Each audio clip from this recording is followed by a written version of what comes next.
Hey everyone, it's Gena Lofton and you are watching the Gena Lofton Show. Thank you so much for tuning in. So what we're going to talk about today is the recent event of the Federal Reserve increasing interest rates. I don't know if you heard, but interest rates have gone up a quarter point. What does that mean? Well, it means that it is costing more money to borrow money. I'm going to take you back to 2008 when we had that little hiccup. It was a big hiccup, actually. It was the Great Recession, right? Kind of coined after the Great Depression. And interest rates at that time, in order to save the economy from total collapse, were going down. So interest rates have been going down for the last 10 years. Well, as of the last 1 year to 18 months, it's been going the reverse. So now interest rates are climbing back up. As of today, they're at about 2.25. So interest rates have risen, and that is going to make money more expensive for you and I. And it's going to cause contraction. That's what happens, okay? Think of it like liquid, okay?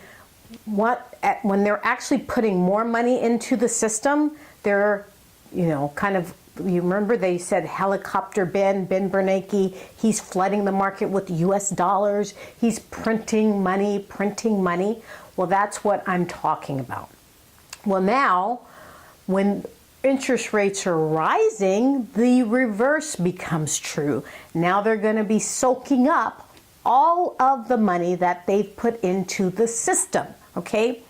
And when that happens, it usually leads to some contraction. All right, think of it as you losing weight, contracting, right? Expansion and contraction, okay? So now we are kind of in this contraction, or beginning that, with them actually not making money so free as it was before. So here's what that means for you and I, okay? A couple of things. One is it's going to cost you more now for your credit, your mortgages, your bank loans. Conversely, if you have money saved in the bank, you're going to get a little bit more interest on your money for keeping your bank account above, let's just say a CD. You might get an extra quarter point on that money, all right? So if you're a saver, maybe you're getting a little bit more money, or if you are a borrower, you're paying a little bit more money. So here is what I suggest, and here's what I do, okay? One is I don't pay a lot of money for money, because money is still inexpensive. So I want to make sure that at all times I have as much long-term fixed rate debt. So if I have a mortgage, it is going to be fixed for as long as I possibly can. If it's if I could get a 1 to 4 loan on a mortgage, let's just say a single family house, duplex, 4 units, I'm going to go with a 30-year fixed, right? If it's a commercial building, I want it to be fixed for as long as they will allow, right? Within reason. If it's, 5 years, 7 years, or 10 years, I want it to be fixed, because we are in a rising interest rate environment. So look at your assets, look at your balance sheet, and make sure that you are paying the least amount of interest as possible, because that is an expense to you every single month, and it's going to make it to where you're unable to afford some of the other things if you do not plan for the additional interest expense. All right, so that's one of my suggestions. The other suggestion is this: because the United States is the biggest debtor, meaning that they've issued bonds, right, in order to finance their spending. So those bonds are what's called a U.S. bond, and that the Treasury Department actually issues bonds, and let's just say China purchases that debt from us. Well, we pay an interest on that debt. Well, the cost of money for the United States government is going up as well. So today, there's $21 trillion of debt that the United States is obligated to pay. Now, guess who's responsible for the debt? It's you and me, because we are the taxpayers, right? So all of that money that has been borrowed must be repaid by the taxpayers. Because guess what, ladies and gentlemen? Believe it or not, the United States government does not make anything. They are not a company. They don't produce any goods. They don't produce any services. They don't sell any products. So the only way that they can repay that money is by the taxes that you and I actually are obligated to pay. So what I would like to share with you is this. You need to be very cognizant of what that debt is, right?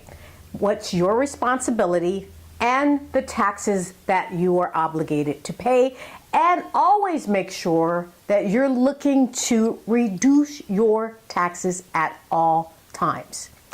So when I say I created the methodology called the Financial Freedom Formula, that's what I'm talking about. It is using the tax code to your advantage to reduce your taxes in order to generate the capital that's necessary for you to replace your higher tax income that you're getting by actively working for money.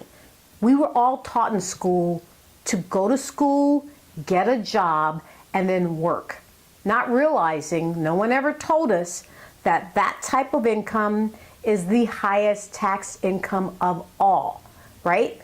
If you were told that you could either make $1 and pay 50% of that in taxes, or you could make $1 and pay 0 to 20% in taxes, which one would you have elected to pursue?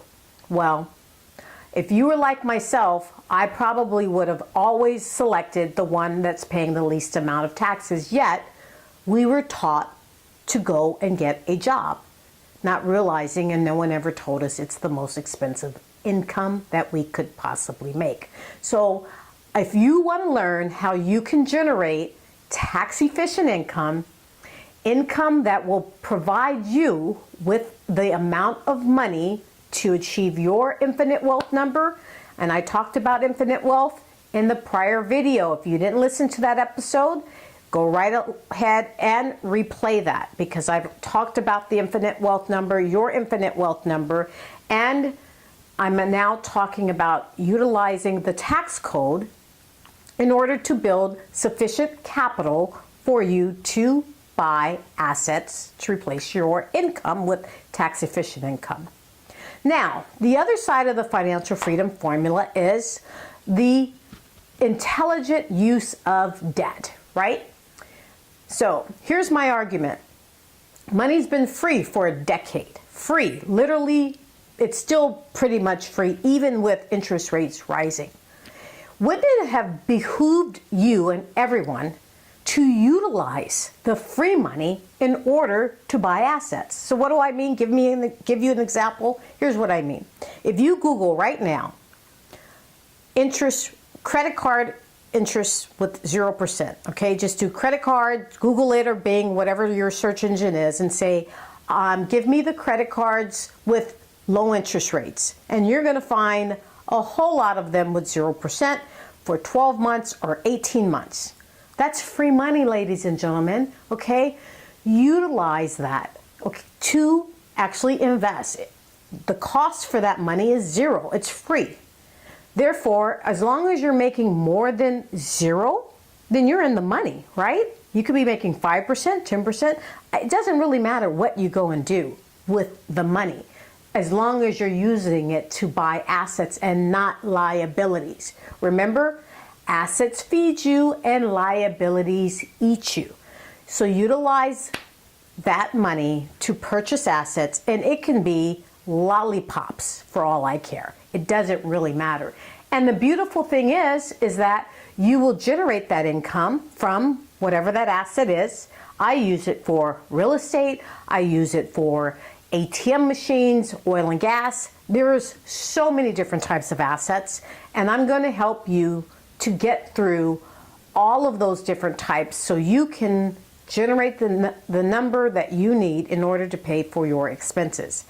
I'm Gena Lofton. Make sure to subscribe below so you can get more tips and actionable advice, right? That's key.